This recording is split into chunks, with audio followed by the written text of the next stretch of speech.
Hello বন্ধুরা, আসসালামু আলাইকুম। কেমন আছো তোমরা সবাই? আশা করছি যে যেখানে আছো সবাই সুস্থ আছো। আমি শাপলা কিচেন অ্যান্ড ব্লগ থেকে তোমাদেরকে আরও একবার স্বাগত জানাই। তো আজকে একটা মিষ্টির রেসিপি নিয়ে চলে এসেছি, গুঁড়ো দুধের মিষ্টি। তো এখানে আমি একটা ডিম ভেঙে একটু ফেটিয়ে নিচ্ছি। আজকে আমি গুঁড়ো দুধ দিয়ে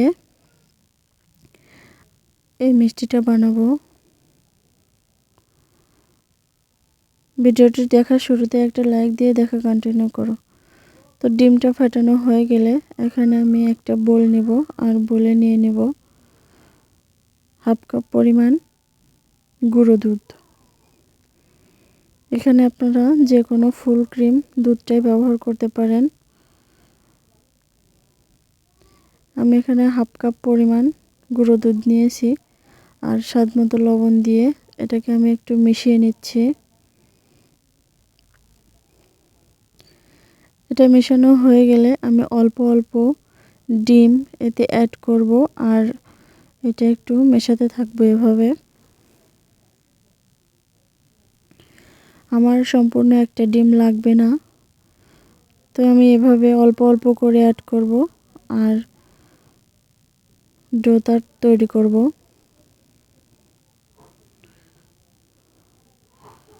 তো আমার ডোটা হয়ে গেছে, আর আমার ডিমটাও এতটুকু বেঁচে আছে। তো আমি এটাকে ঢাকনা দিয়ে ঢেকে 5 মিনিটের জন্য রেস্টে রেখে দেব। ফিরে এলাম 5 মিনিট পর।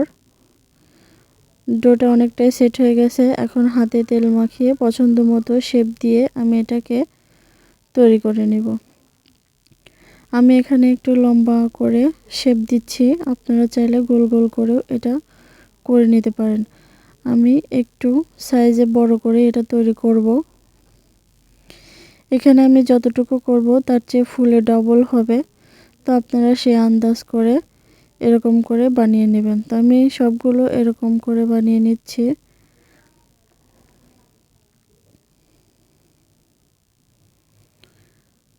আজকের রেসিপিটা কেমন লাগলো অবশ্যই কমেন্ট করে আমাকে লিখে জানাবেন।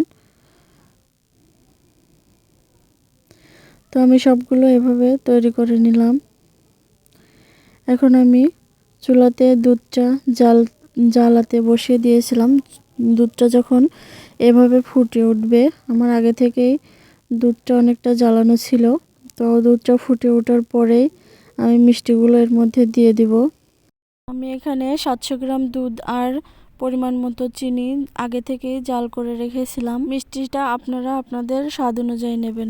তো মিষ্টিগুলো দিয়ে এভাবে একটু চামচের সাহায্যে নাড়িয়ে দিতে হবে।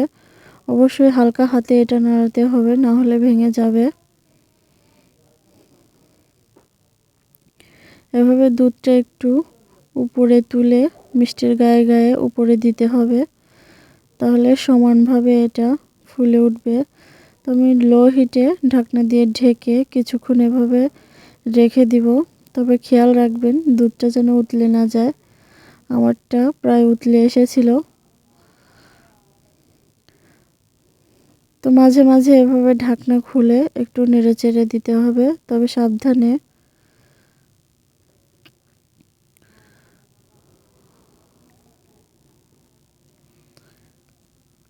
এভাবেই 10 থেকে 15 মিনিট আপনারা রান্না করে নেবেন এটা। দেখুন মিষ্টিটা কিন্তু ফুলে ডাবল হয়ে গেছে। তো এখন এটাকে আমি নামিয়ে পরিবেশন করে নিচ্ছি। আমার চ্যানেলে যারা নতুন তারা অবশ্যই চ্যানেলটা সাবস্ক্রাইব করে দেবেন, আর পাশে থাকা বেল বাটনটি অন করে দেবেন। পরবর্তীতে কোনো ভিডিও আপলোড করলে নোটিফিকেশন পৌঁছে যাবে আপনাদের কাছে।